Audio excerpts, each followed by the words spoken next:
fight, the rhythm calls. Stand up tall, we break the walls.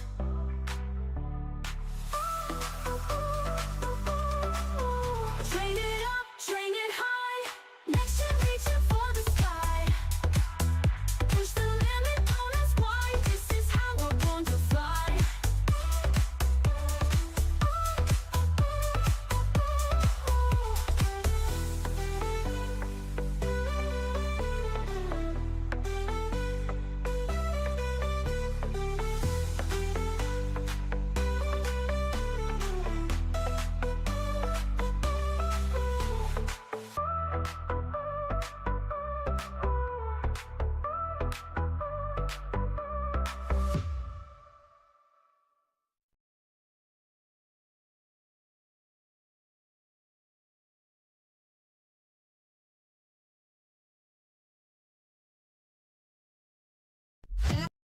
The ground is shining clear. Feel the static in the air. Exchange rising, we don't care about the fear you're clinging there. Step in line, hear the beat drop. Body, mind, so we don't stop. Train it up, train it high. Next gen reaching for the sky. Push the limit, don't ask why. This is how we're born to fly.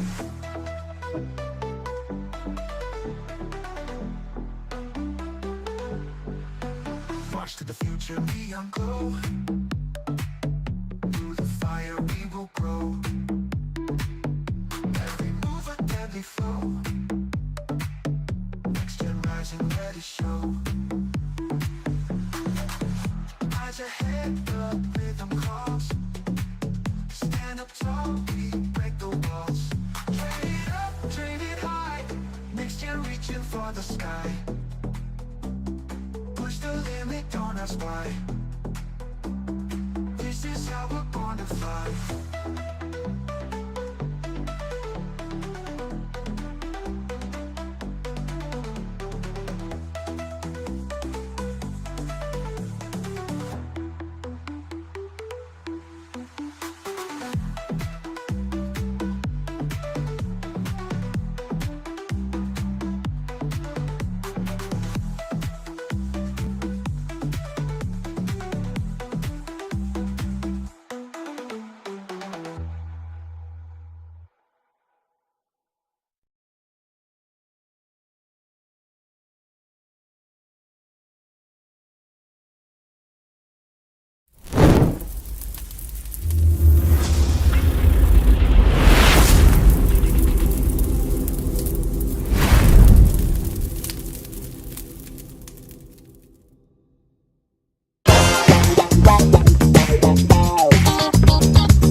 Good evening, everyone. Welcome to another edition of Next Gen Training here on the Sparta HQ Network. I'm Mr. Bennett, joined by the coach, and he really is a coach in real life. Good to see you tonight, sir. How you doing?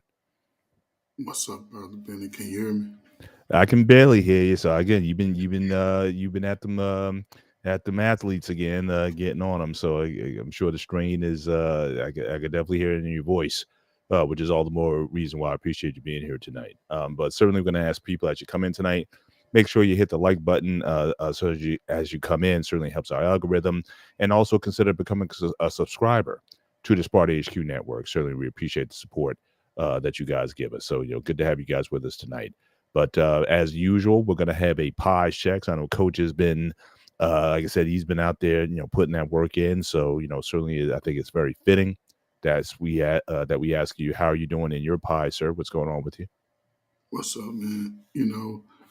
Oh man, the physical, man, it's a different coaching time and energy that I'm giving, but in my mind, I believe I shouldn't be given this type of energy, right?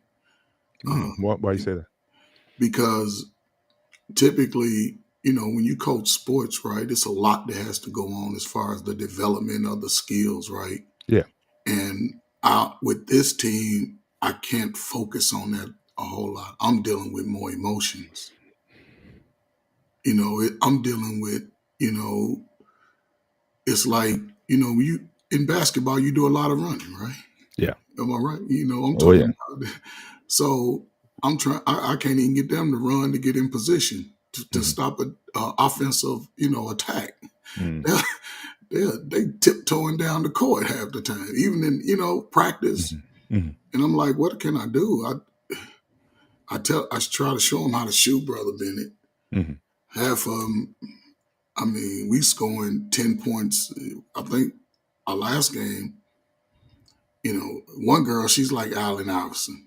Mhm. She ain't practicing hard, but she comes in the game, Brother Ben, she can play. But Yeah. I tell her attitude is going to mess up. So I'm Mhm. spending energy having to talk to all of these young personalities in their most primal emotional state. Mhm. One girl cries. She cried twice today. She Mhm. cried before practice and cried after practice. Mhm.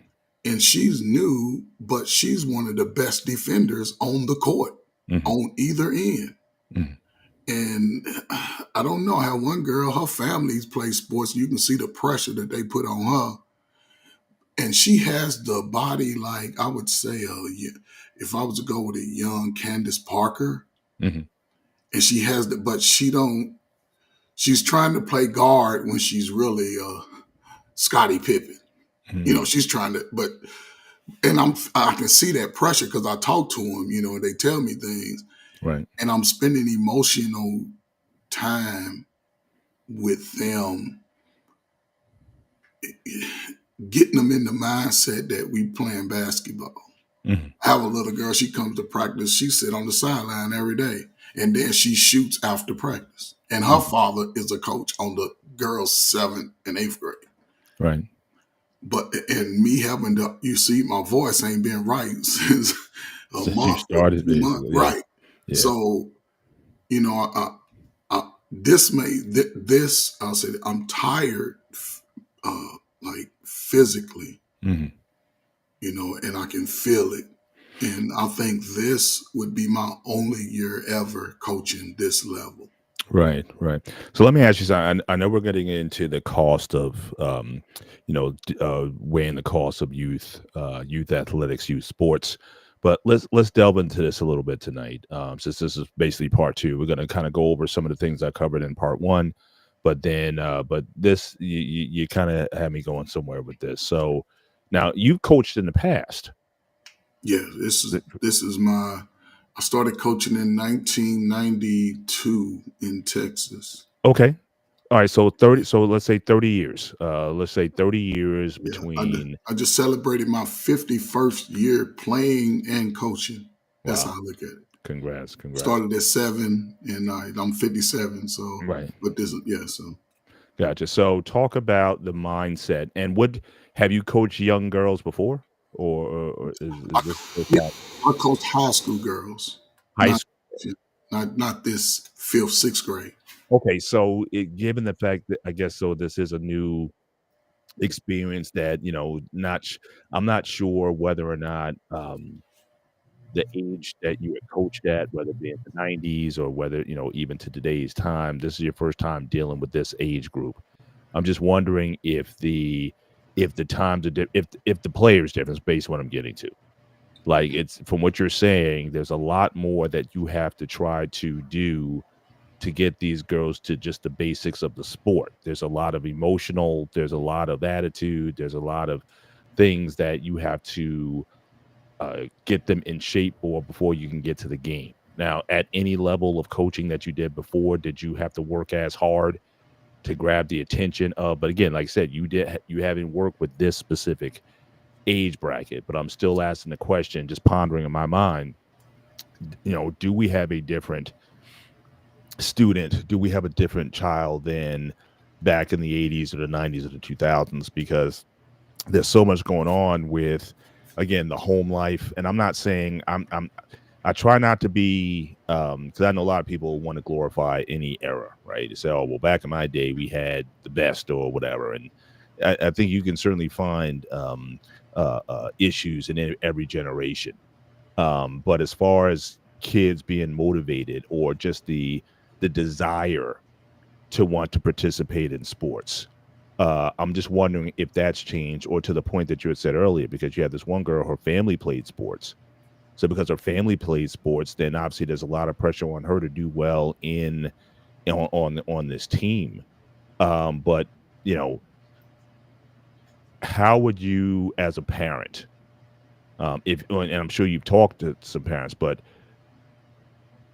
how would you, if you could just have a raw, honest conversation with the parents in terms of how to get, get to their kids to cooperate in the practices, to, certainly to give their best, to be respectful and all those kind of things. It just seems like, and I hear this from teachers as well, just across the board, you have to do so much in terms outside of teaching just to get these kids' attention. So, speak on that a little bit. Your issues with um, your issues with kids today versus, and you've worked with kids for like 30 years. So, what have you been seeing out there, and what encouragement could you give to parents and guardians to help these kids at least come with the right attitude? Because the skills can be learned, but you can't. There's no substitute for desire. There's no substitute for, again, respect.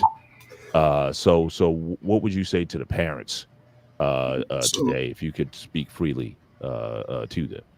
so this hold me to it. I'm gonna speak backwards from it. I have those conversations. The question that you asked me, I have these conversations every time I coach with parents on a regular. I even have private, when I've had the two parent meetings here.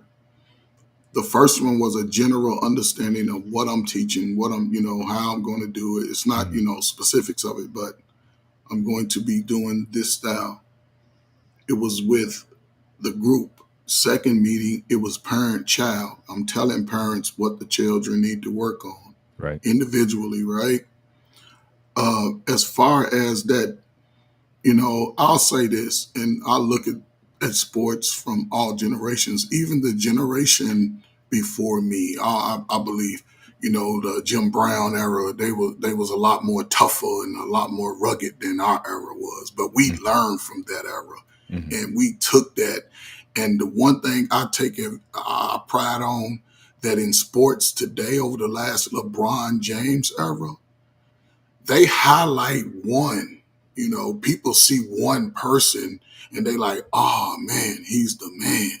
But when I was coming up, Brother Bennett, the basketball court stayed full of all state, all college athletes all summer and we being young, from like middle school and high school, we watching them, emulating them, Mhm. playing. I'm talking about, just because you might have been taller or could dunk in warm up, don't mean you was gonna get on that court Right. in Michael Jordan.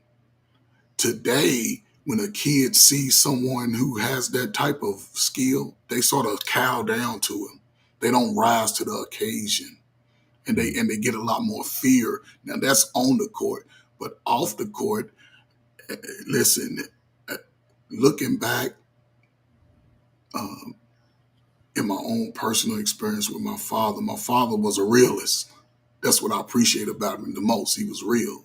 Mhm. He never really interfered in my sports after I left Little League Pee Wee. Because in the games in Pee Wee, I could hear him say, stay focused. He would call me out, Mhm. get him. I could hear that. But I questioned it at first, but he said, I'm giving you that because I want you to have a slight advantage. And then as I got older, I could hear his voice. He didn't focus on me. He was focusing on, which was cool, because players were like, man, your father told me do this and do that. And it worked. I'm like, oh man, he been telling me that for years. Mhm. But when it came to real life and just being competitive, even my mom used to say, you be competitive. If you do something, do it the best. You may not always win, but you compete in it and you learn from that experience. Parents don't do that. They more, this is a movement, Brother Bennett, I would say just in a time frame Mm-hmm. since Obama, brothers, uh, boys, they've been a little, even the boys, they wearing the girl, they wearing the Crocs, and I'm not saying that's an issue, but they're not as shoulder tough anymore. They don't like to offend each other in anything, sports, uh, knowledge, learning. I remember just being competitive in hell, marbles and pickup sticks. You remember pickup sticks Mm-hmm. and jacks? They don't Yeah. have that get around in a circle and we do Right. something to It's that sort. right. The competitive circle to see who was the best. It didn't matter what it They was don't do at. that. They don't do that. Even They'll whether it cow be down. right, whether it be the dozens, you be in the circle, you talk about, your mama this, your mama that. I mean, not seriously, but cracking on each other and whatnot. You just don't have that competitive atmosphere where you're poking one another. But the end result is that you kind of got stronger through it, how to overcome adversity, how to, Yes. yes, so the toughening of men. I think I would certainly agree with a lot of that because I see a lot of young guys. I'm talking about guys in their mid to upper 20s that just don't have a lot of. Now, again, there's a lot I can go to a lot of reasons why in terms of, again, their background, their parenting, uh, um, That's the history. key. That's where it started. Yeah. So that's why I was asking about the parents, like But on for all but these on parents every that are good. but I'm saying when the kids are young, in sports, parents come from all walks of life. You can Mm-hmm. have well-to-do parents with their kid on the team, and you can see some parents be like, "Oh, we know that they are struggling." It's a mixture. I have a young lady who has the size, Brother Bennett, man. If she wanted to learn the game, she could be tough, but she's still timid. Her mother speaks no English, but they're not Spanish though. And then I have, like I said, a mixture of parents and kids. Some parents, one parent, she's the best parent ever. She's helped me fill out the jersey, the roster. She got it together. I'm like, man, I tell her every time and her daughter is the smallest one on the team, Mm-hmm. but has the biggest heart. Mm-hmm. Her daughter played in a 6th grade game yesterday. And see, I think a lot of it's off the court, off the field. Just take them out of the game of it, right? A lot of parents don't engage in those activities with the kid, even if it's for 5, 10, 15 minutes, Right. to get that consistency going and Right. then back off. Yeah. A lot of parents don't engage like that on any white, black, no matter the race. They just let the Yeah. kids wander off in their own imagination. But then when the kid faces the world, they cower down. Kids today cower down a lot. They sort of don't want to, it's a weird energy. If you ever run a young camp, 12 and under, you'll see it how they sort of they distance themselves. You like they don't like the girls that I call, when I say circle around, they don't even like to get all the way in the circle. Some of them just like to, Mm-hmm. constantly linger. Mm-hmm. And again, a lot of that's like from you can look from any group. You can take the kids that are in school to someone in they, like you said, 20s who's been in the streets for the last 5 years. A lot of those social skills have diminished, and they don't. It's sort of like life and sports to me go together, because if I can compete against you, Brother Bennett, like even this lifting weights, say we young, we gonna lift weights. It ain't about you winning the weightlifting contest. It's just about that you motivated me to be better. You know what I'm saying? And you No, win. it was So, about kicking your butt. I don't uh, care. but but I don't but care if it was Monopoly. but that's what I'm saying. See, I want to kick your butt. I mean, so okay, so right. So that's what I'm yeah, saying. I agree that there is like a lack of this sort of competitive drive in young people that makes them want to win at anything. hmm And now there's just a lot of, cooperation. Again, there's a side for, because I'm not one of these guys who wants to go so masculine that you don't have empathy and compassion. I think certainly Yeah. there's room for both, and I think that's, to be a certainly to be a man, I think you need both sides of that. You just kind of come in tough. I see a lot of those guys fracture in a lot of ways also in terms of their skills. And one of the things I talked about last week is, again, what happens when you have a lot of these kids who've been on travel teams since they've been 8 years old, and here it is, they've gone all the way through high school, they've never had a job, and it's like they don't have a life outside of the sporting arena. And so I don't think that's necessarily the healthiest thing for a child also. I think the ability to work, the ability to play other sports, I think is important. One of the things I didn't get a chance to talk about last week, which I really before I delve too long, just want to, again, a couple of announcements. Like I said, make sure you guys, when you come in tonight, make sure, again, hit the like button as you come in, and consider being a subscriber to it. Our cash apps are scrolling at the bottom of the screen. Certainly anything you want to contribute to us, we'd appreciate it. But I didn't even get into this last week, because one of the things especially with a lot of these organizations, there also seems to be a push for kids to specialize in a particular sport very early and don't deviate. So it used to be, so you talk about the conditioning of these players when you try to get them to run. Now, back in my time, you did sports that complemented each other. So you would play soccer because you ran a lot, or you did track and field. And you did that until the start of the basketball season or the football season or whatnot. It's like that's what helped to build up the endurance in you, having different sports. But it was such where you had a variety, so you didn't get stale. And I think that's another mistake that I think parents are making, is that or listening to a lot of these coaches and organizations saying, oh, well, it's you should probably not play football if you want to be on basketball team or the baseball team or whatever. I think when you're young like that, I think it's important that you get exposed to a lot of different sports, because you may not like basketball. And that's one thing I know with me, why I played basketball, and I didn't play basketball very well. I'll say that right now. I was a scrub. I came in with 2 minutes left in the game. I was the classic bench warmer. Okay. But I wanted to play basketball. Like, for me, I wanted to be on the team. I wanted to be in the practices. I wanted to be part of it. You can't replace that.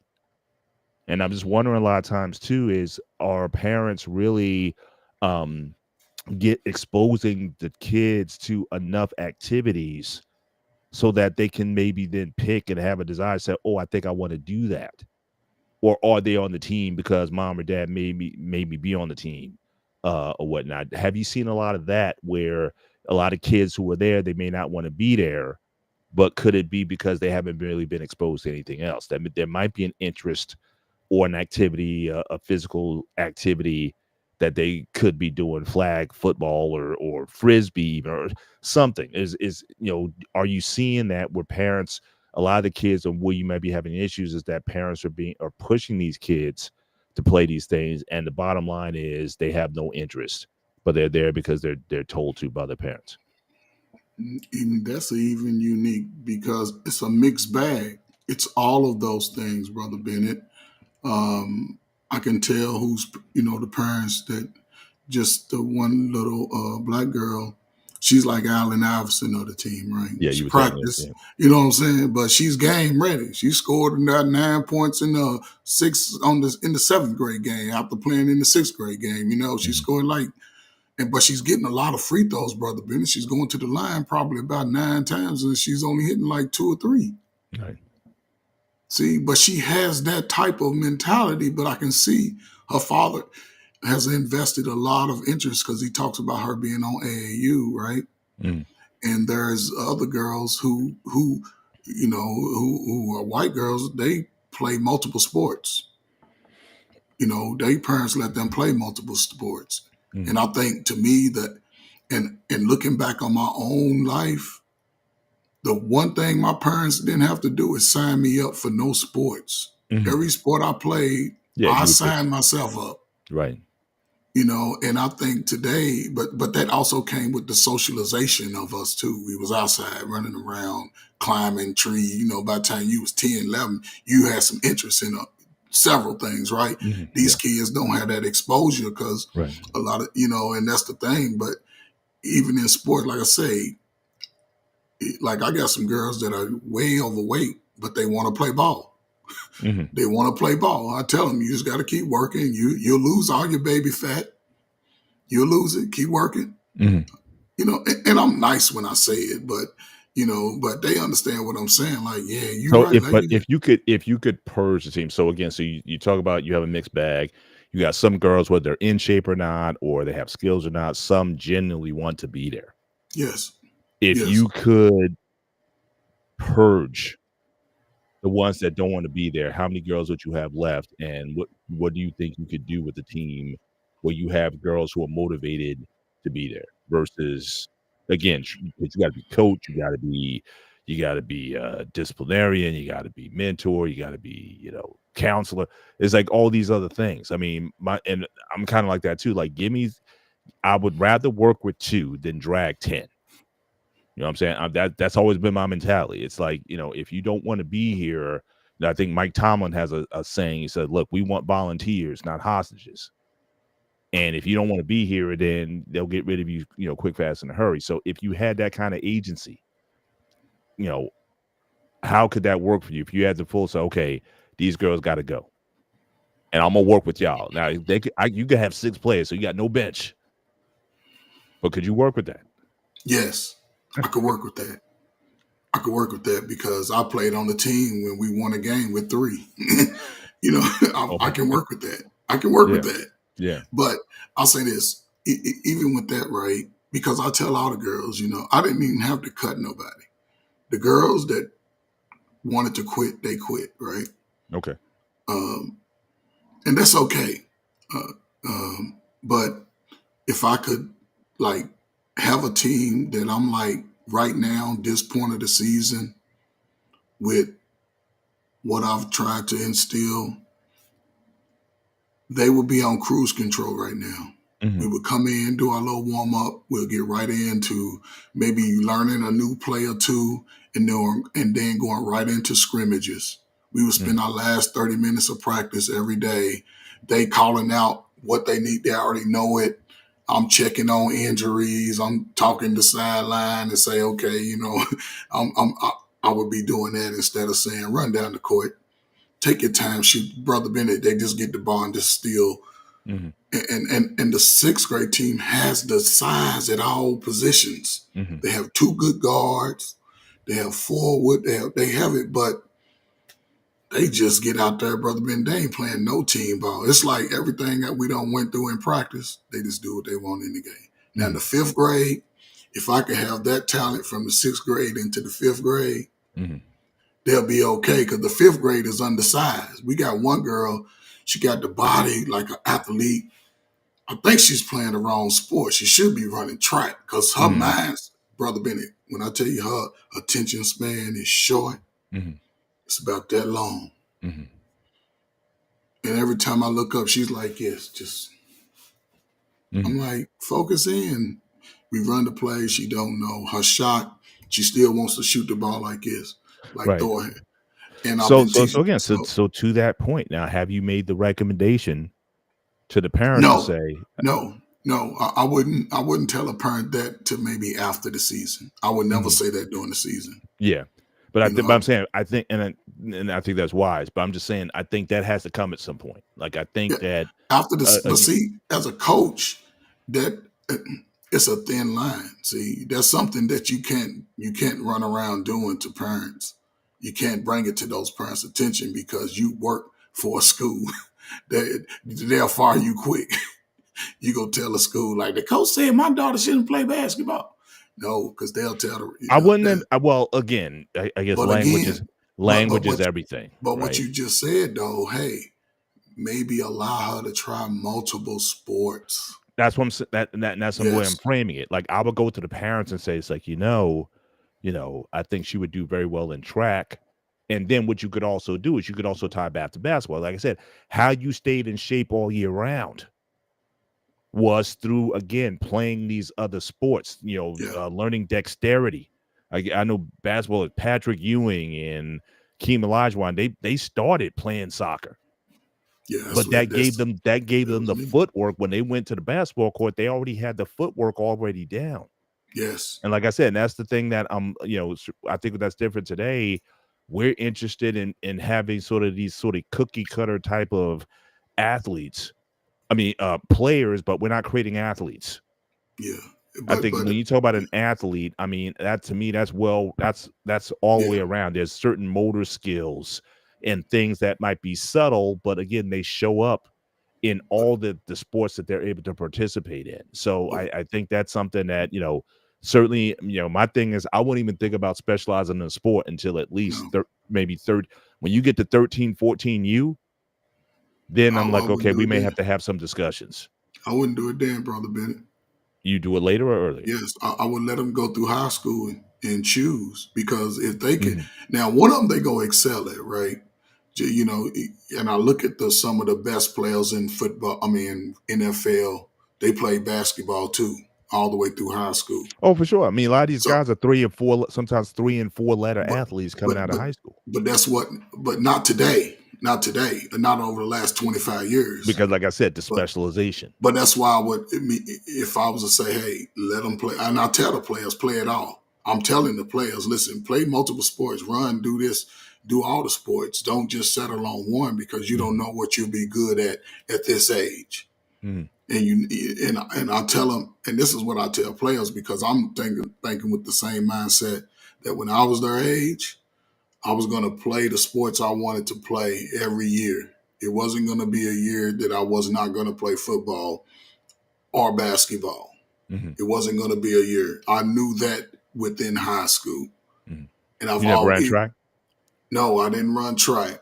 Mm, I didn't run track, and the reason why I don't know, man. I just wanted to hang out in the summer times, and yeah, I should have ran, but I didn't. But I was running like a 4.5, 4.6, 4.5 40. mhm. High school. I was all state my junior senior year. But we didn't win a lot of games because I was playing on. Hell, I was bigger than some of my linemen. Right. But you got But hurt in high school, right? Was yeah, high school you got? I missed a couple of games in high school. Yeah, I messed up my knee, man. I hit one of those sprinkler heads. Oh, yeah, The yeah. first part there was the first play of the game. Ripped my whole knee open. And look, here's what I did, brother Ben. And I was a junior, right? I went to the doctor during the game. A doctor was there. He took me to his office, probably about 2 miles away. I came back out the halftime and played in the game. Mm, But look, I ran the ball twice. Man, I got up, man. They was looking at me, talking about, yeah, we gonna get him. I looked up to the side and said, man, take me out. mm, And in college, man, the knee it acted up on me. I was like, right. and that changed my trajectory of football. I just said, coach, I knew that. But I Do would you say, think if we had the more modern medicine and technology could have fixed it oh better, or yeah, that was oh yeah. yeah, it could have fixed me. It could have fixed Mhm, me. mhm. Because even though I didn't go on and play college, I still had the game in me till I was about 34, 35. I could, I'm talking about I could still take you and pull Yeah, up yeah. anywhere on the court, Brother Bennett, Mhm, anywhere. mhm, And I don't care how tall you are either, because I played against dudes 6'9", 7 mhm, foot. I used to be like, get mhm, back. mhm, And I was like a shooting guard, but I could dribble good. mhm, But I ain't like to bring it up though. I like to just be ready for the shot. mhm, And yeah, man. And I've always took that mindset, like regardless of, you know, the team or whatever, I'm gonna make mhm, this team right here the mhm, best team possible. mhm. And that's why I say I've never had a losing season. I've had about 8, 9, 500 seasons, but I never had an under season. Mhm. And this will probably be my first Your year first one, yeah. with the most unique team, players that I've ever coached. Right. So, but I'll say this and I'll shut up. And I say this, and it's funny we having this conversation about this whole, concept of youth. in young people being able to play multiple sports. I'll back that 100%. I'll back that 100%, right? Because they may have a breakthrough in one or two. Mhm. And, you look at Dion, you look at Bo Jackson, and it, what I'm saying? And it ain't just about basketball and football, because it could be soccer, it could be baseball, Yeah, obviously. multi-sport. So, Yeah, but I would probably lean on, obviously, I think track. I think gives you a certain skill set, track or soccer, because again, I think just the conditioning. I think it yeah, gives you. I think it gives you an edge an and a leg advantage. up. And baseball, certainly that competition one, and I think baseball is less taxing on the body, especially if you're going to be overlapping sports. And some, depending on the school year, you might be playing two sports at one time. You may have a baseball game on Wednesday and then the game on Friday. So again, depending on the setup or the coaches or whatnot, again, a lot of them may not agree with that. They may say, "Hey, look, I've heard coaches say, look, you're gonna have to choose. You know what I mean? You're either going to do one or the other Yes, if you want to be on my squad." And kids having to make that decision. But again, what happened to the 3-letter, the 4-letter? You got your high school senior jacket. You had that thing look like like the military with all the stripes and yes, recognition on it. You had everything on there. The armband had wide receiver, pitcher, 4x1. You had all. I mean, I think yes. that piece, I think, is definitely something that is different today. But again, I think a lot of those decisions is not necessarily in the best interest of the student or the kid. It's in the interest of the travel team or the sports league, the AAU league, or what have you, because they're interested in, again, maximizing their revenue Pockets. or whatever it is. And it's not about what's in the That's the best real interest of off. kids. Yeah, yeah. Exactly. This- So, and we can let me just share some of again what we talked about last week, because what I really wanted to do tonight was kind of get your commentary on this. So if we can share the slide deck, so Sparta, if you're in the back, you can bring that up. And as usual, ladies and gentlemen, so again, you can certainly refer to the our email address again, next NXT Gen Training 101 at gmail.com. If you guys can certainly go there, and again, any questions that you have that you'd like to have us address during the show, you can go there, drop an email, and certainly we'll look to build show content around there. So I know you can't see the email address right now just because of the placing, but again, nextgentraining.com, you can certainly go there and you can certainly get that information drop there, and we'll, like I said, we'll look to build some content out of it. And but with that, let's let me move if I could find the can't find my arrows here. I'm trying to find how to advance it. Let me do this. There we go. Okay. So again, so we talked about this last week. So again, youth to high school sports, and just some of the really the show what it focused on last week was some of the costs that are involved. So I'll just go through these, coach. And again, any time you want me to stop and to just to talk about something that from your 30 years in the coaching game, and anything you want to highlight, you can. But one of the things I talked about was just again, the benefits certainly of sports. So again, 64% of executives noted that sports help them with their career development. 73% of girls and 59% of boys who played high school high school sports are expected to graduate from college.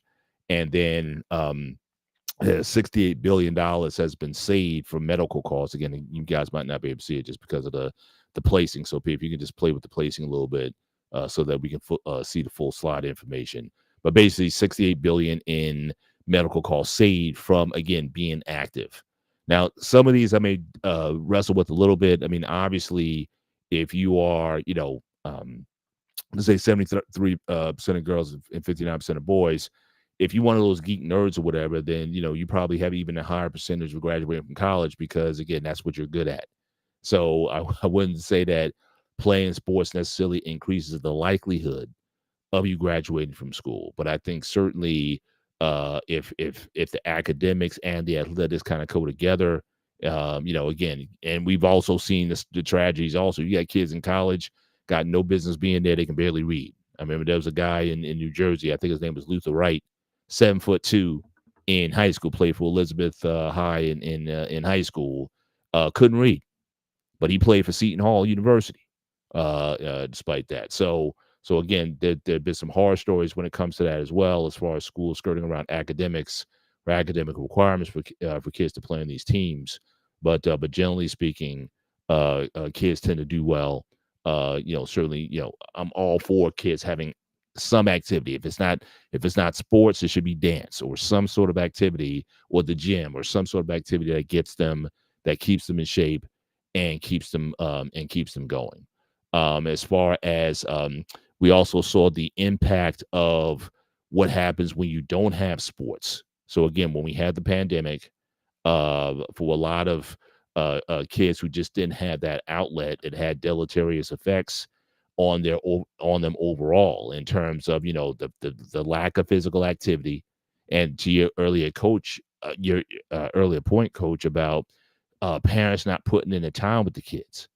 So it's like, when you come home from work, are you going to go out there with the baseball or the football or whatever and actually put that time in with your kids on their game? Or, are you going to be involved, or are you so wrapped up in work and whatnot that you're not able to put in? You expect the coaches or the sport to do all the work.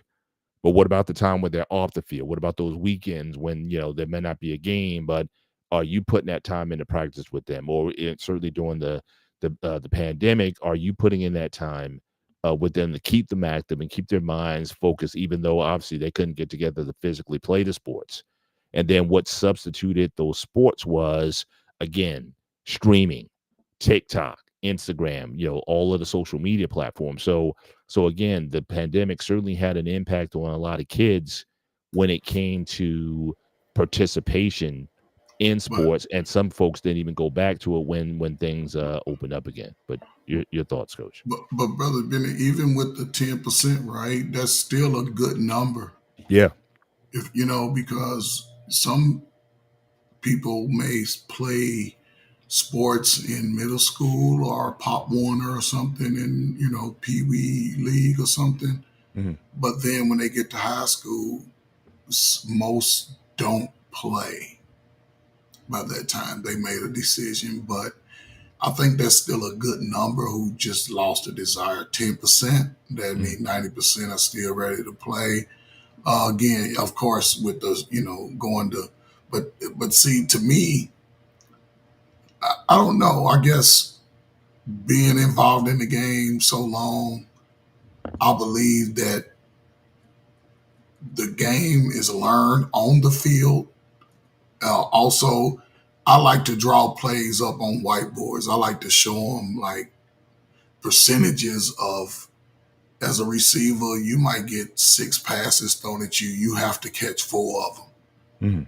The quarterback ain't gonna throw it at your chest every time. You might have to jump for it. You might have to go down on the ground for it. Just breaking it down to an individual, concept and type of thing. But as far as when you take all these sports, and yes, with the digital age, I could see that going sometime. But Brother Bennett, I believe our practice times are what they are, especially in the high school level and below, right? If I do a Zoom or a media, we're watching film. Hmm. We'll watch a film and break that down. But as far as trying to go through plays and all of that, I can do that on the field because I want to be able to draw it up to you for you real fast, and then we go practice it, and then we Right. get it by muscle memory. Gotcha. So, the mental impact, I can see, people start contemplating whether or not they want to play sports, but that's typical. That's normal from year to year. Brother Benny, you came out on the team. You was 5'2", 160. Now you're a junior. You're 6'3", 225. Hmm. And then I'm looking at you like, man, I was the man on my team. Now I'm looking across at you, the big junior, senior, ready to go to college. Yeah. So I'm like, I don't know if I want to play. Right. You hit me. So that's typical of the game. Even basketball, and even in all sports, some But for that, I like that number at the bottom. If only 10% lose interest, then that means we got opportunity for 90% to at least engage in some sport. Yeah. Regardless. Yeah, for sure. Next slide here. And again, just so again, we talk about the costs, and again, talked about AAU. So this was a study actually done by a group out of William Patterson University in New Jersey. 60 million school age kids, or 75% of American families participate in sports, spending $40 billion a year, and that amount is expected to exceed $75 billion by 2026, which can constitute 7% of household spending. The average family spends anywhere from $700 to $1,000, which I still think is pretty low, especially when you talk about, if you're traveling every weekend. I think that could certainly certainly increase. But again, that's an increase by more than 50%, certainly over the past decade.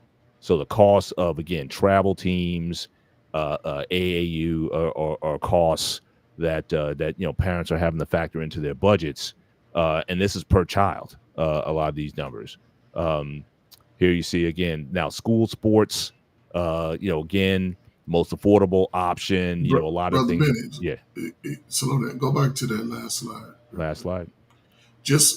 And this is the thing, how you see how the actual spending almost double. Mm-hmm. It's going to be going from 40 billion to 75.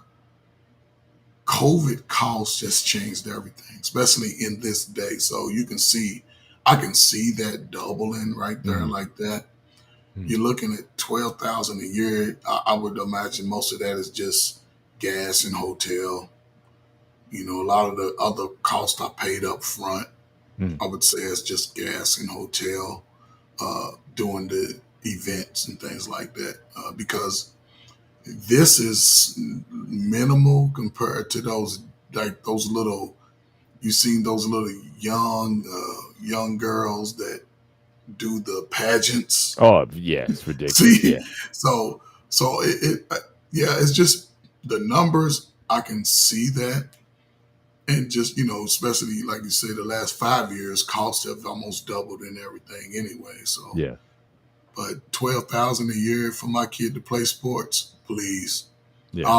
I'll build my son a small field, a court, or something in the backyard for 6,000. Than to do the build. Look, you can get a batting cage in your backyard for $3,000. Yeah. So And we're not even talking about, like you said, when you talk about trainers and whatnot. Again, we'll get into that in some future slides.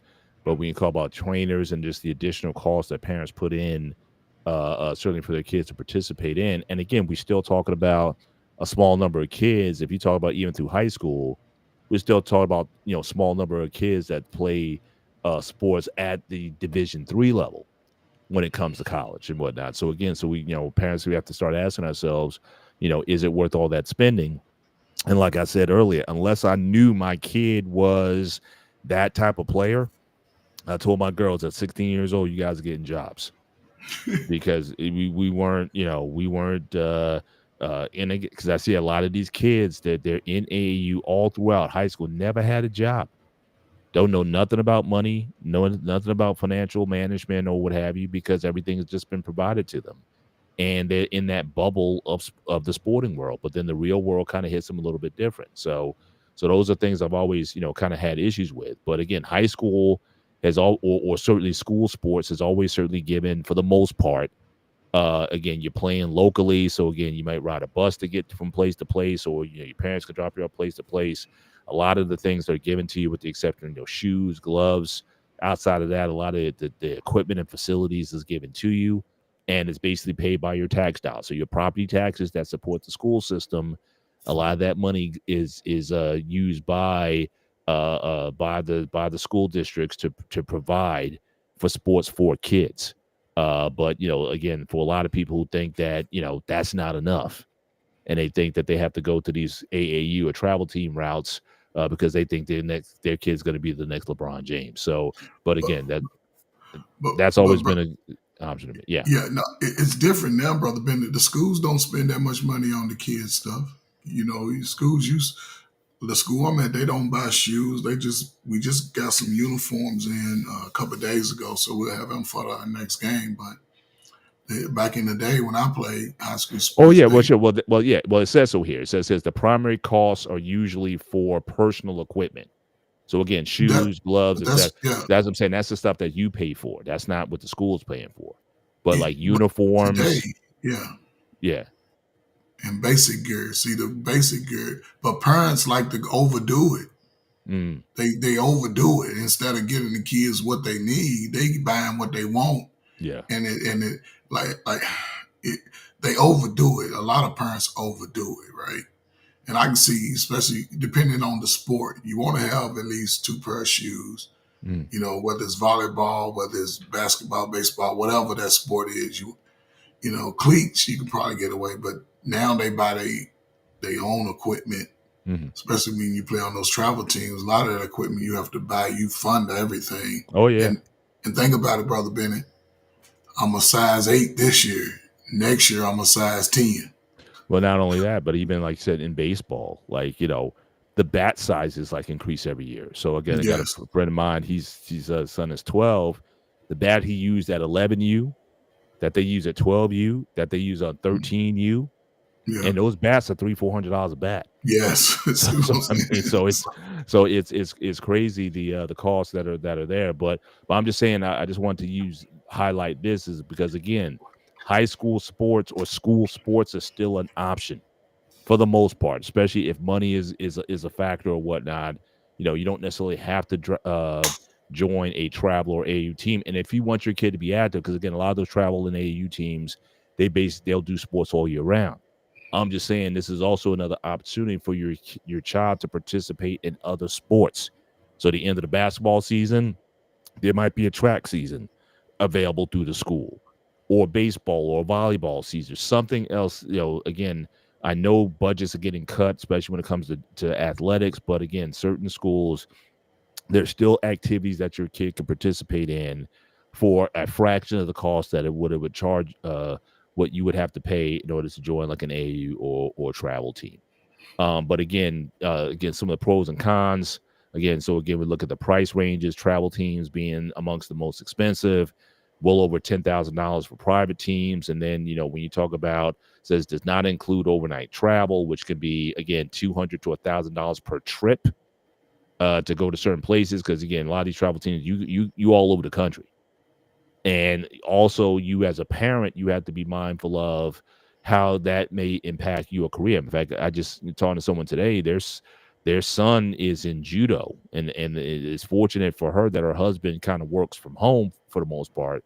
But they outside the state right now in a judo tournament all weekend. So just you have to have a certain you have to have a certain financial standing in order to do these things, which is also a shame because it used to be for us, Coach.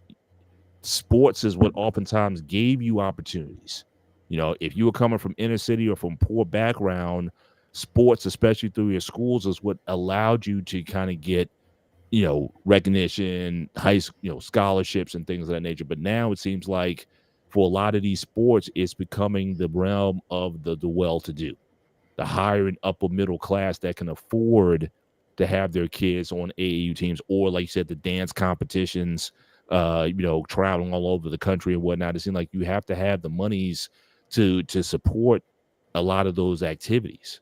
You don't necessarily have to do in school. Now, again, will you be facing the best competition in school? Probably not. But again, my thing is you have to have an honest assessment of what your kids' skills and talents are. And if you don't think your kid is going to be, worthy of getting a scholarship somewhere to some D1 or even a D3 school, is high school sports enough? Or do you think that your kids are being disadvantaged because they're not playing on an AAU or some kind of travel team? Your thoughts on that? I had a thought about this whole travel team and AAU team about 10, 15 years ago, right? Mhm. And this was just my thought and theory, right? I believe it was intentional to take the youth sports out of the inner cities. Mm, I really do. mm, Because you could find the team on any 5 square block, you know, and because if you look at the prices, what parent has that? Yeah, and I said that What could be per child. Yeah, I yeah, mean, a so lot. and really I thought it was and you breaking these numbers down, it just really hit me. It just really said, okay, yeah, I was right.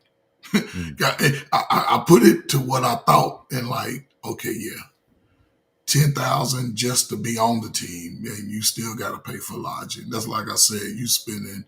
Then they don't even have gas costs here. They just got hotel costs. yeah, So just the breakdown, at least 1,000 a trip, at mhm. least. What if it's your husband, wife, one of the two other kids? Grandma. So I can see that, and Mhm. to me, yeah, just breaking it down just sort of just confirms my thought. Like, man, can nobody afford that? Yeah, And yeah, we inner city kids need sports the most. yeah, yeah.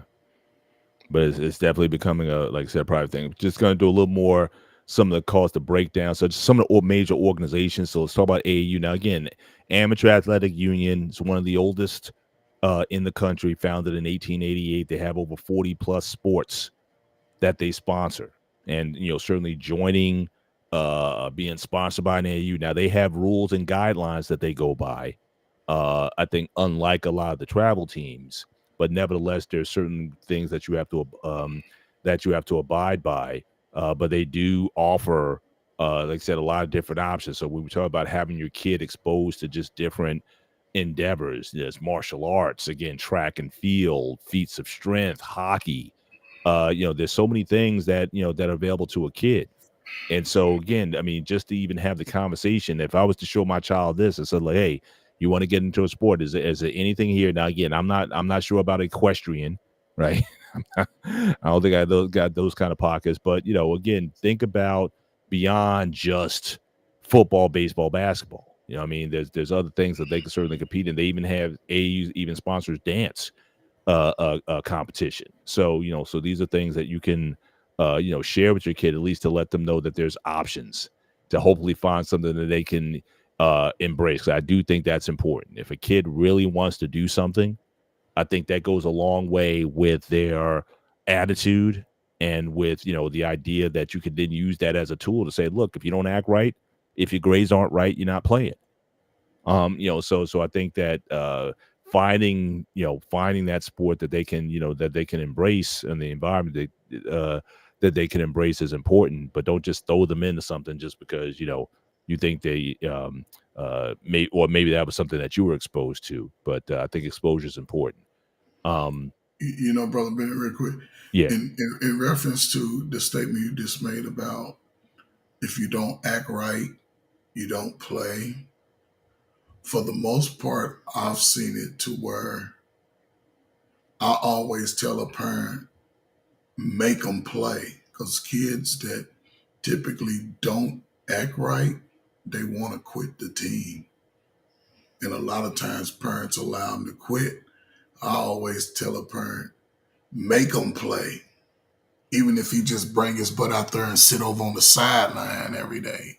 Mhm. But that's too much of a commitment, because what happens to that player or athlete at that time, now they see that their peers are watching them.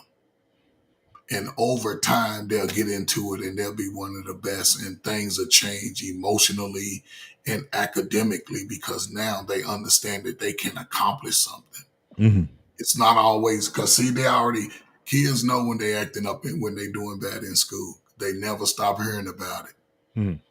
from the So you parent. was so that's interesting, your So philosophy there. So you're saying if a kid is getting D's and F's, you would not necessarily take away sports or that activity from them? no, I would not. Interesting. Interesting. I, That's I, new. Yeah. I was an example. I would, speaking from a father, I would do it exactly the way my father did it. I'm coming to the school.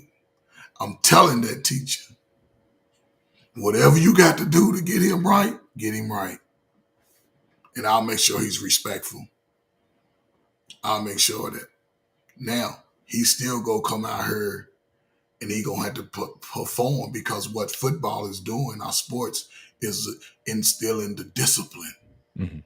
Then at some point, he can't do nothing but transfer to the field, to the classroom, because they understand I got to have discipline.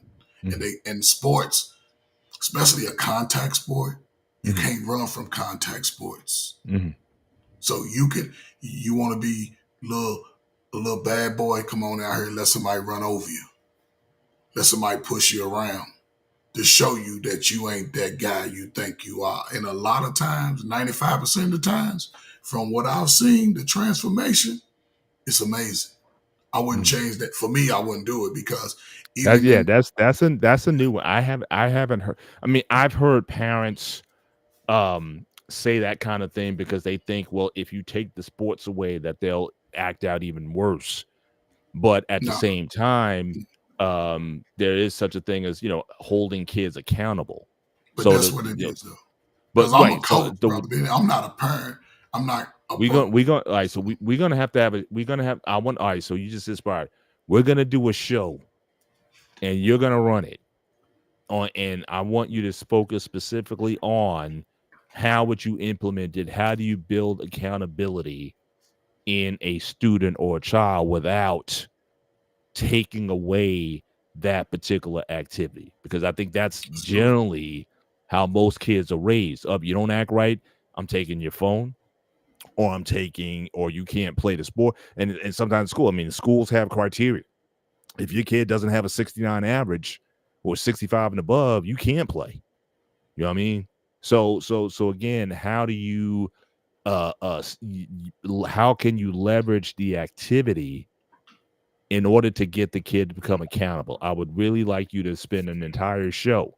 I'll just be the interviewer that day, and you have the floor, and you just break that down how they can work, because I think that's certainly a strategy get your questions together. What's that?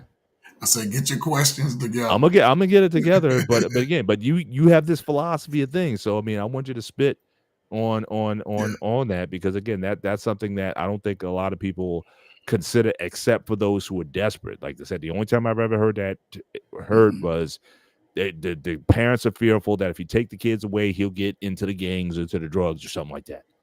That's the only thing he's got going good going in his life. And if you take that away, then we lose him. So it's like a desperation plea, but yours seems to be much more using it as leverage in a way that, again, could be useful. So again, it's certainly different from my thinking, and I think difference from a lot of. I mean, P just said in the chat, and he did the same thing when he was a karate teacher. It's like, if you're acting up, you don't practice.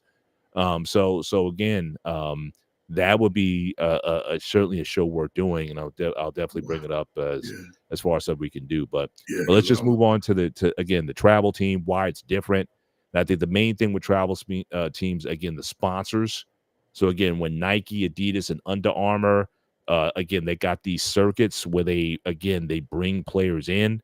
Also keep in mind, they have a lot of connections with athletes, professional athletes, former, collegiate athletes and whatnot, and they're able to get these kids into these programs. So again, Carmelo Anthony's son or someone's son is going to be part of some elite travel team that plays is amongst some of the highest competition in the country, at least talent. I wouldn't say competition, but talent wise across the country is prestigious if you want to be into into those areas. So it's certainly the sneaker companies certainly give a lot. And then when you talk about providing, I mean, the elite programs, you get that stuff.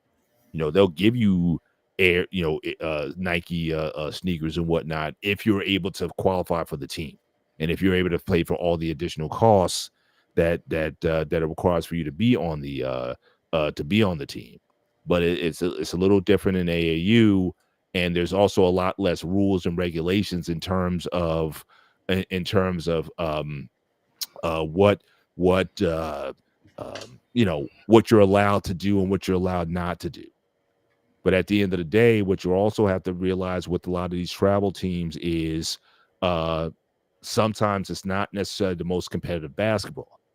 Because it says one of the points here says, while the talent that competes at the AAU tournament continues to impress, these super teams dominate travel basketball. But there's a cost to that, and a lot of that cost has to be with, are you actually developing the player, or are you just putting like this best team on, but are you really being challenged? Are you being taught the fundamentals of the game? Or we'll just say, let's just get the best athletes playing on a team together, and you guys tend to win versus player versus having player development. So again, some of the cons of AAU and travel basketball: too many games, not enough practice, winning is prioritized over development. Again, winning a prestigious Nike or Under Armour tournament is oftentimes at play. Coaches may lack certification or experience. Team play sometimes suffers from star-driven environments. Again, some of these areas, it's like, yeah, you get to play with these people, but again, are you being developed as a player? So, Coach, your thoughts on some of the cons? We talked about the costs, but then also some of the cons, like, are these players being developed to the best of their ability? Are they really focusing on fundamentals, or is it about just competing and winning tournaments and trophies, and you won Nike's tournament or whatever, and you get highlighted, or you get the advertising, everything? But are you being really put in the best position to be the best player? Your thoughts on that? I mean, I think over the last, like I said, 15, 20 years, all of these pitfalls have arisen. Mm-hmm. Originally, yes, it was giving you something to do during the summers. It was AAU was basically a summer thing, because you had everybody competing at their home school against each other during the school years. And the cream of the crop of those particular schools I played in a league one time similar to that. The cream of the crop in my city, all the schools formed a league. And it was a mixture of players that were, one of the best players in this, where he had National Player of the Year his senior year. He was a junior. A lot of guys going to D1 schools. We all played in a league. And it was it was during the summer. It was like a 12 game, and a lot of those guys traveled, but it was all during the summer over the last 20 some years. I mean, it's more like they doing it during the school year too. Yeah. They taking that whole time, and that could give a kid burnout. That could give somebody young, especially those. That's why it's really typically done in basketball and baseball and the less physical sports, because even with basketball, there's a high level of burnout, and they don't focus on the fundamentals of the game. They're just looking for the player to already be ready to go out the package. And with that, I go to some AAU games, man. You talking about some terrible jump shots. Yeah. But again, I'll shut up. They'll get that one player, and they will allow him to be the person that he's hyped up to be, instead of me. I love it. I used to love to see the guy that is the name. Mm-hmm. And that's what his sport is. I'm football and I my love is football, but basketball came easy because I could shoot. And I was fast. You couldn't push me, right? I ain't foul a lot, but I was good at that, right? Mm-hmm. So just to be able to just, I guess, play it when I want to and back off, and then have the pressures of my parents. We got to go to, because a lot of parents sign their kids up for it. Kids typically don't ask to play AAU, but I play ball, my son go play ball, my daughter, and they push it, right?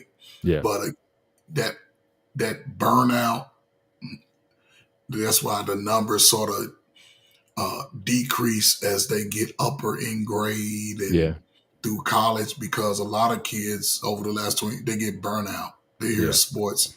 And by having to prioritize one sport, that just, yeah, you get tired of playing basketball every Well, day. yeah. And what you're also seeing is the injuries, because I think probably the biggest burnouts that I see in youth sports right now is Mhm. baseball, in particular these pitchers. You got kids 12, 13 years old getting Tommy John surgery. Yep. You know what I'm saying? I mean, because again, if that's all you play is baseball, you play in winter league, you play in summer league, you playing all year round. 11, some kids playing both 11 and 12, and sometimes if you're good enough, 13U ball. Mhm. Where's the rest? Where does the body get rest? Again, that's another reason why I would always say, get a job in the summer. Like I said, unless your talent level is recognized and visibly seen by everybody saying, yes, you could have, this could potentially lead to a scholarship or something else. The body needs rest. And not just, I'm not talking about just youth sports. I'm talking about in all professional sports. How many times in NBA, in NFL, all these soft tissue injuries, it used to be that you would go into the NFL, you would go in the training camp to get in shape. You came in training camp about 15 pounds over your playing weight. And just those 2 days in the summer got you in playing shape by the beginning of the season. Now it's like they want you in shape all year round. And the body isn't rested. And you got to go through these other means to try to, speed up recovery and all these ice bath treatments and all these things to get you going all the time. And yet we're still seeing this rash of injuries. So I think the whole thing, I mean, people are just milking these athletes from professional all the way down to youth sports to the max. And like I said, that AAU baseball, I mean, again, a 13-year-old kid shouldn't be getting Tommy John. But it happens a lot. And so again, I certainly agree with some of these kinds of playing. I'm not sure I'll go through all these slides Brother tonight. Bennett, real Yeah. quick, just on that last one, coaches may lack certification or experience. That is big for anybody wanting their child to participate in any sport, whatever. Make sure that coach has some experience in that game.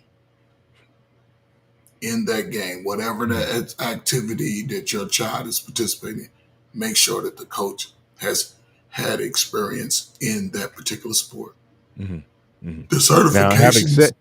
Having said that, though, I guess the catch of that is a lot of those coaches, you're not going to find them necessarily in the public school. Like I said, just as these AAU and travel teams recruit players, Mhm. they're also trying to recruit coaches also. Yeah, So well, those experienced coach, if you want them, again, you're going to have to pay for that, unfortunately. no, because a lot of the AAU coaches are sort of hand-picked already. A lot of them have the NBA experience. A lot of them already That's have my that. point. I'm just saying, if you want, again, those high-end coaches, if they're at high school level or if they coach high school, they're gonna be recruit just as these teams recruit players, they're gonna recruit coaches also, and Yeah, that's but gonna be again a higher cost that you're gonna have to pay. but there won't be so much on the AAU side because there's not a whole lot of AAU teams around the Mhm. country. Right. So, Well, like I said, it, travel. I mean, I'm saying either yeah, one, travel whether it be team. AU or travel. I Yeah, mean, even travel team. It's not a whole lot of those teams. mhm. They may play a 15-game season. It's real short. It's not like, but yeah. As far as that, I would just make sure that he has the experience Mhm. and even some certifications. There's certain. Every time I coach, I have to do a list of coaches' certifications of philosophies and uh, the I guess the more nuanced part of you know just player development, coach, things like that. It's Mhm. quite a few things you go through each year, Mhm. every other year. I would make sure that they have those certifications up to date and just that they experience playing that sport that or game that they're teaching. So Now, where do you typically go to get those certifications? Out there, that's something I covered. a lot of them are online, just reading. You read through it, then you take little tests, sort of like onboarding. Like you get you come on a job, they got you taking all these little 20, 30-minute exams about all the way from first aid to confidentiality. Uh, so yeah, most of them are online and they free. A lot of them are free, Mhm. you know. But Yeah. yeah, most yeah. But you don't have a sanctioned body necessarily for. That's why I thought AAU. I thought they might have had some sort of um, coaching clinic or something that you could get certified in. I'd probably do a little research on that and see if in fact they do so. But I would think that for the benefit of the kids, that there be programs like I want to get into coaching, but is there some sort of school? Is there some sort of level where I can get Yeah. coaching credentials in? Now I know for this is a relatively new program, this junior NBA program that takes place again similar to a travel. This is more focuses in on the training.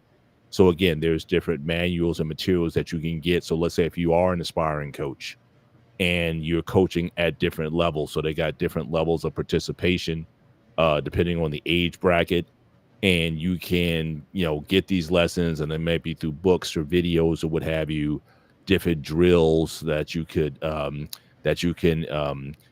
instruct the kids in. So again, 200 an 8-week programs, $215 per player for an 8-week program. So again, that's $2,100 if you got a team of 10 players. Private coaching costs, again, that can go up depending on the experience of the coach, from $30 to $50 an hour to $60 to $90 an hour. And then again, some organizations provide free resources, including practice plan examples and skill building drills. But again, it's sort of a guide. These things that you can pay for and incorporate into your coaching and whatnot. But I wanted to see if they have some sort of clinics available as well that you can get that kind of coaching experience. But again, depending on the level, you can buy packages that hopefully could assist you in being a better coach down the line. I don't know if you heard of this one, but I found this one interesting when I was doing the research for the show. Here again, just moving over to football. So again, you talked about Pee Wee. So these are major football organizations. So again, Pop Warner, certainly one of the most known ones. The one that's really on the rise now is American Youth Football, flag football has come in. I know NFL has been promoted that. You see that in their commercials and ads over the years.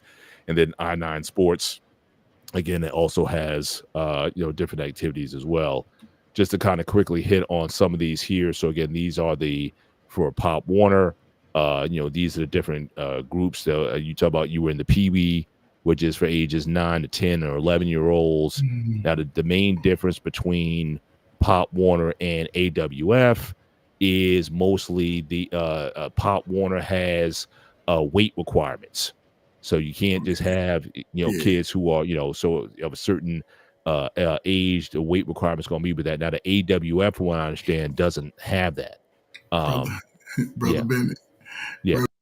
Real quick, right? Just on this, right? It just make me reminisce of it. I played Pee Wee at 7. I was supposed to play at 7, 8, and 9, right? Mm-hmm.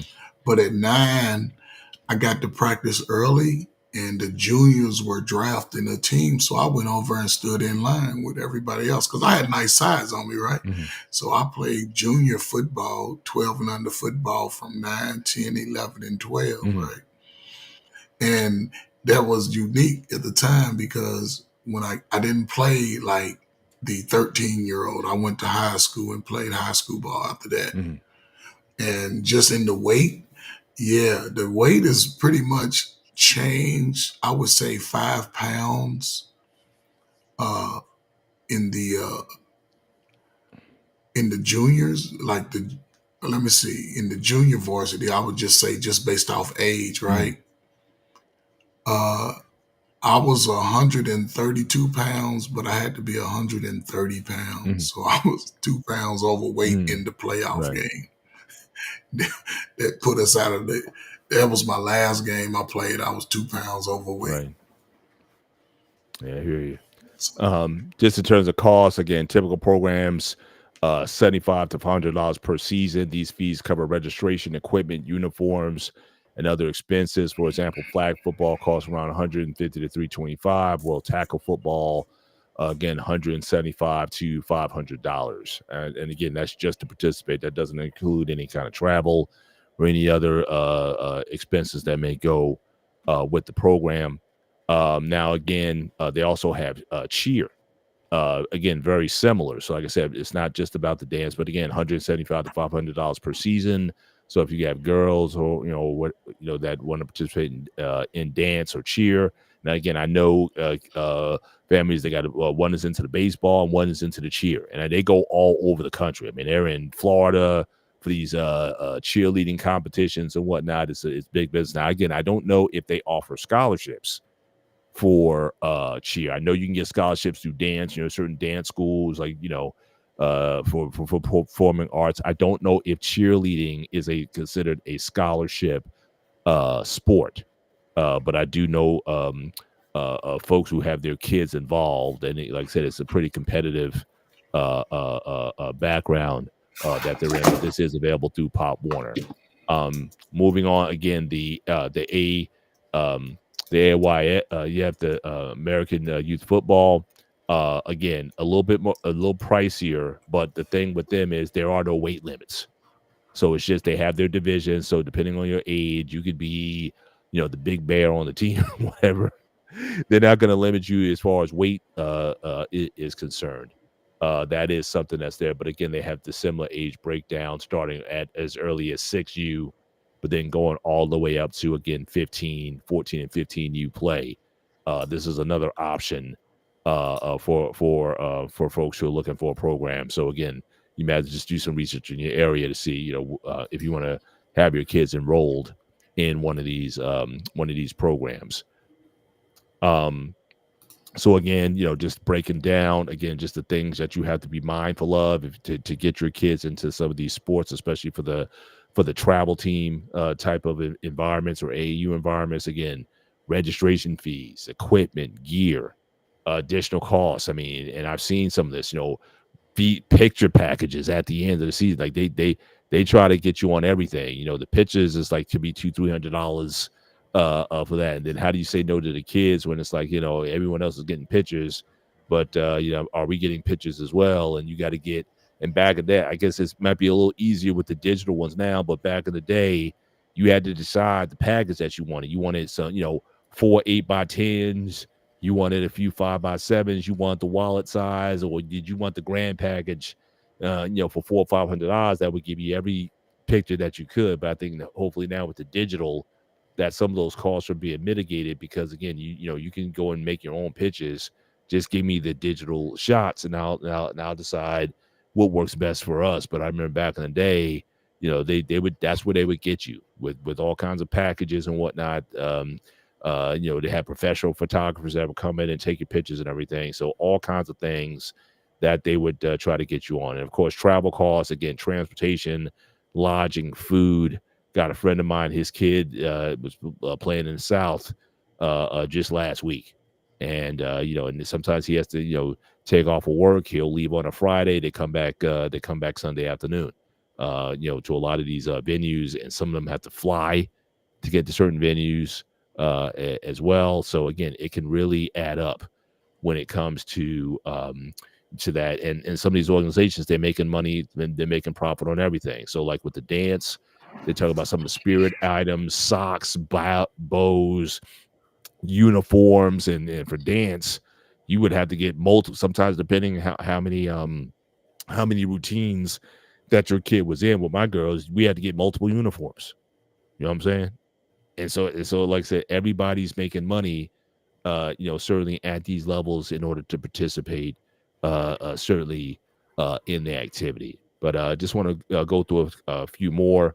Again, we see the rising costs of sports, certainly from 2019 to 2024.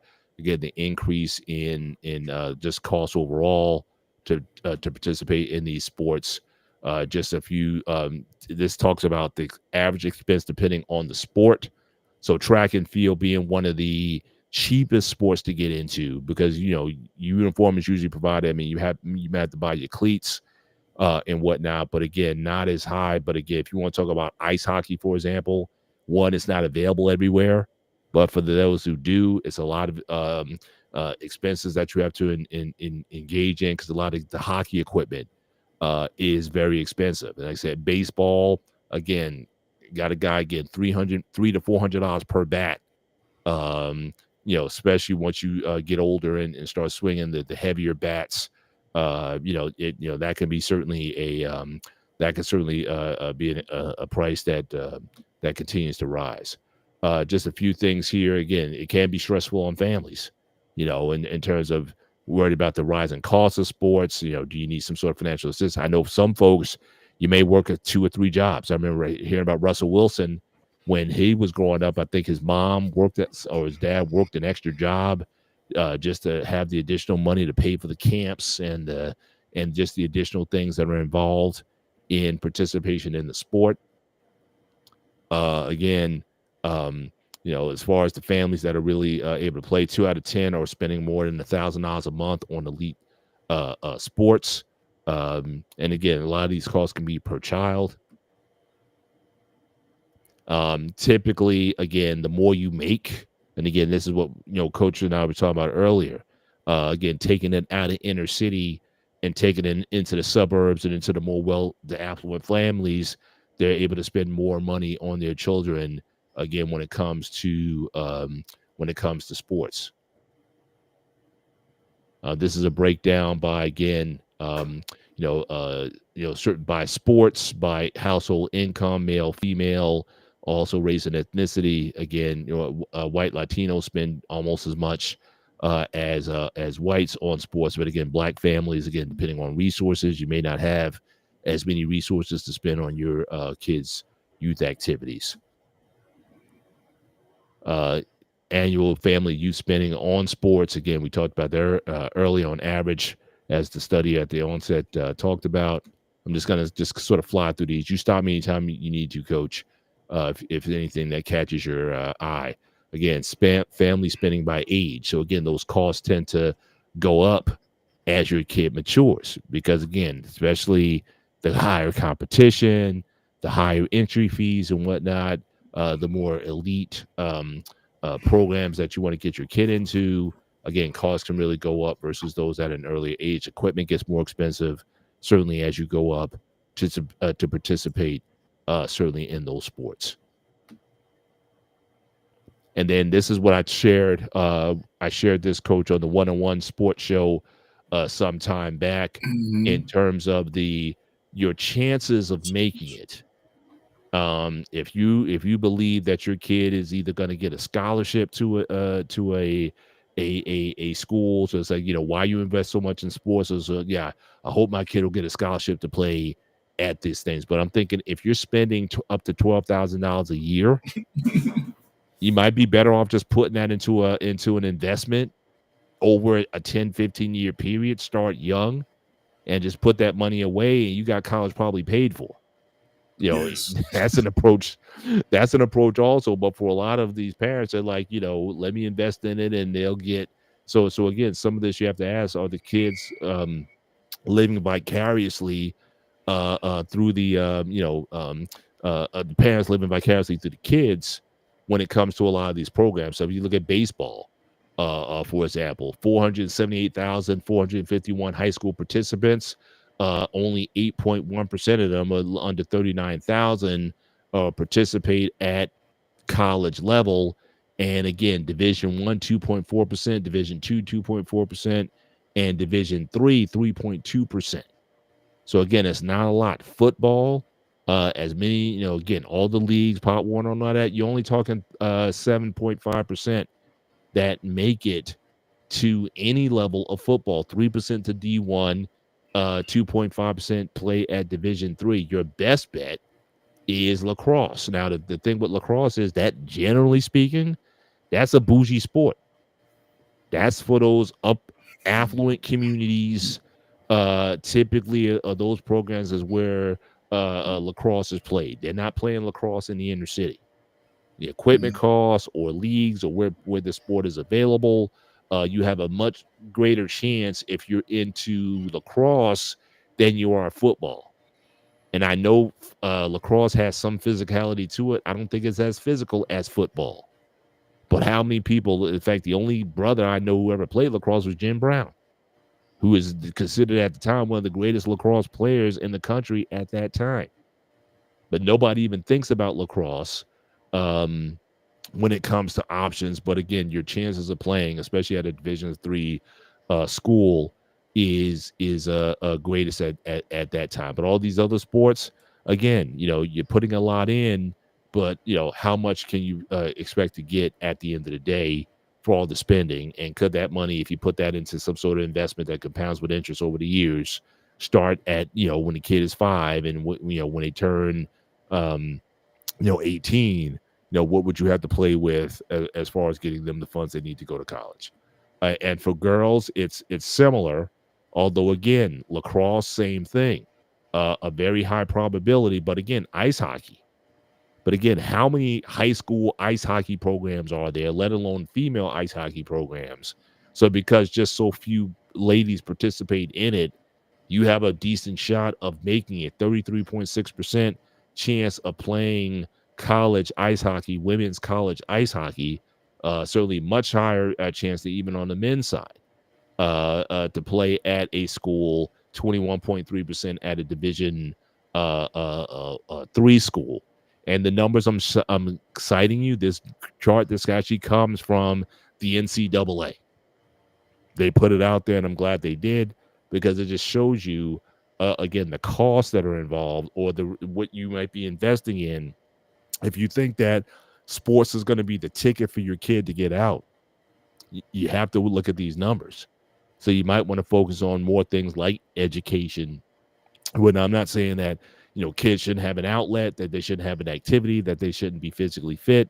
All those things are true, but you sometimes have to ask yourself: is sports the main option that you should be focusing on, just given the lack of opportunities to compete at higher levels? And that's assuming that the kid stays with it long enough to be recognized as potentially being able to play at that level. So Coach, certainly I think as we wind down the show, your comments on, certainly on these, we talked about the costs and just the percentages. Any thoughts that you may have on these as we start to wind the show down? I mean, even from what we discussed on the show with this chart, that's why I was so interested in it, right? Because you got, I would say, well over how many million total athletes in this high school participant line? Maybe It's what, couple of several. If I was to million? add up all the numbers, it's several million. Yeah. So, and then you still have a small number out of that, whole number as far as participating in sports after high school. Even if you go to Division III, it's interesting to see, because I don't think that would add up to 100%. It's still it's a very low number that actually participates in sports beyond high school.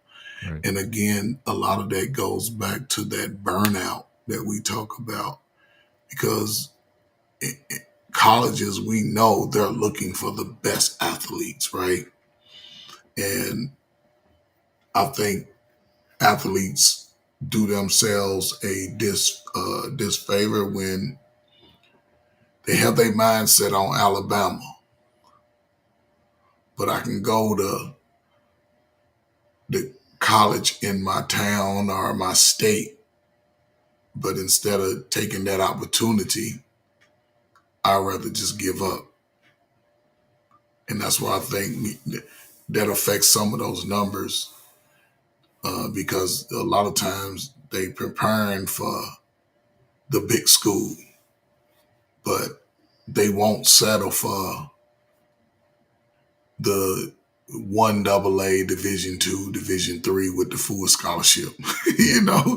They'd rather sacrifice it in trying to go to this school, hoping that they can get their break.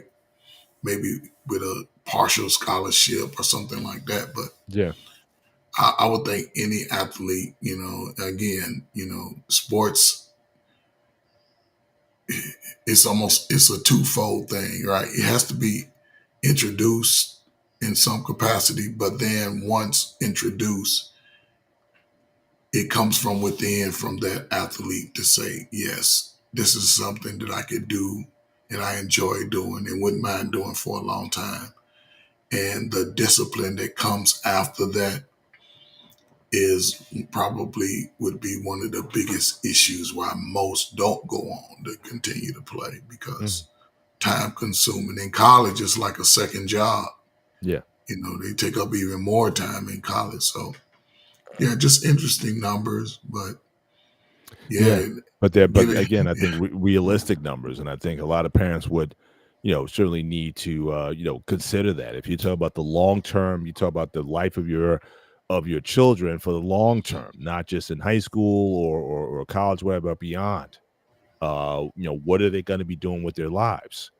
And so again, work, trades, or the business, or what have you. Again, I'm not saying that sports isn't a great thing or could be a great enhancement to a young person's life. You saw the first slide says 64% of business executives think that sports really helped them in terms of their development. But the bottom line is it got to a point where they kind of knew enough to know it's like, no, I'm not going to go play the NBA. So I probably need to focus on the books in order to work on this area of my life. And so again, understanding sports for what it is. But if you think that's going to be your meal ticket and you're going to go all in on it, to me that's like playing the lottery. And just like any lottery, you're likely to lose more money than you earn. But again, we get excited because of the one person, the one out of 1,000 that makes it to the NBA or the NFL or some professional sports league, and that just inspires us that, I want to do the same thing. But so again, I think we have to be realistic with kids and parents as far as the costs that come with participation in these different kind of sports, especially the AAU and travel teams. We need to be transparent with them about that, and they need to be honest with themselves that, again, the money that they would have spent if they split that into, again, another type of investment or strategy, that then, by the time their kid turns 18 years old, that you'll have a nice bit of your college, at least your tuition fees paid by that time. So again, I was encourage parents, especially if you're a young parent, consider like a 529 account. Because a lot of that money you can put in sometimes pre-tax out of your paycheck, and it just accumulates over time. So look into those college 529s or some sort of program. Maybe if they don't want to go to college, again, if they want to go to trade school or what have you, that costs money also. And so and in those you have less public money, federal money is available for those sort of trades programs. I wish there were more that were available, but those are things that, again, people have to have an honest conversation with themselves about, what sports is for, what can it do for realistically, and again, but the 1% that make it to the top and whatnot, yeah, I mean that's a different ball game. But I think you definitely need to, be honest and realistic with people about it. But Coach, any closing comments as we look to land the plane tonight? Well, parents, y'all seen the numbers. Y'all understand what it is, what it takes to be a part of these, these intercontinental leagues, youth leagues, summer leagues, AAU teams. It's a great sacrifice for yourself and your child. I would really look at everything from a holistic point of view. If you have to sort of stretch your bank account, I would definitely encourage my child to focus on just preparation during the off season. If it's high school, lift weights, maybe run track, wrestle, do other sports. uh, and then can talk to them, have those conversations like mentioned, just in based off the cost of it, the affordability of it, and as a parent, you're older, think about some health issues you may have. Think about things ahead of time, some problems and issues you may encounter with scheduling, because you have to be a very timely person traveling. You can't predict weather. You can't predict travel times in other cities with, jobs and traffic. So all of those things have to be taken into account. And travel, lodging, and food, all of those things have to be taken into account. So be very careful. I would hope that both parents can get involved with it, because it's going to take both parents to support it. So Yeah, and not to mention, I'm glad you mentioned that, because again, I think your relationship, I think it needs to be good. You can get lost in the youth sports and whatnot, but make sure your marriage is still good. Because again, I know parents, they literally live for the weekend, like they have no time to themselves. The whole weekend's on the road and whatnot. But make sure that you don't, in the interest of having your kid involved in all these activities, don't wreck your marriage. If you are married, don't wreck your marriage in the process, or your relationship in the process, because again, you only have a finite amount of time. And again, there's times when you may have, especially if you have kids in multiple sports, I've seen that also. You barely see your wife on the weekend, or your husband on the weekend, because one kid is in track and the other one is in cheer, and y'all halfway across the country. So make sure you put in that time to say, okay, when if you do grab a minute where there's like an off season, and you can have the kids stay with grandma or something like that, or or the sister's house or something, y'all need to continue to spend time, that quality time together. Get away from the kids and have your time. So make sure that again your relationship isn't wrecked by all the travel and expenses and the things that you would have did. I mean, obviously we know when we sign on to become parents, we know we're going to sacrifice some of our personal time. We know that, but you still try to make the space for each other, and that'll just help everybody out. I mean, a kid, trying to focus and concentrate on a game, but mom and dad are having problems, and at issue might be them. That's not a good environment for a kid to try to go and take the field or the court and have to deal with. So again, you got to work on your marriage and make sure things are tight in that process as well, as you help your kids grow up. So that's just a last blurb I had, but certainly I want to thank you guys for certainly being part of the conversation tonight. As I said earlier, again, please consider our the email address nextgentraining101 to ask the coaches. So again, send any matters that we talk about. We also have a playlist. I don't know if Pete, if you have the playlist, if you can post that in the chat, that would be lovely. But there's a next gen training playlist that we have. In fact, we have to add the last 2 shows to it, but it kind of gives you a good sense of the type of content that we cover on the show. Several shows we've been doing since May of this year, that you can go back and watch some of those shows, and again, share the playlist with other people to help, so that will also help us as well as we try to grow this segment of the network to get that kind of information. But, certainly with that, certainly we appreciate you guys once again being with us as we, again, close out this show tonight, close out this week. Just a programming note, most likely because next Thursday is Thanksgiving, you may see a repeat of a previous show. Coach and I, we're going to take some good time off and, get some good food and break bread and relax with our families. And I know it's even tomorrow, my wife's birthday is tomorrow. So, definitely looking to celebrating her and, everything she is to me and our family.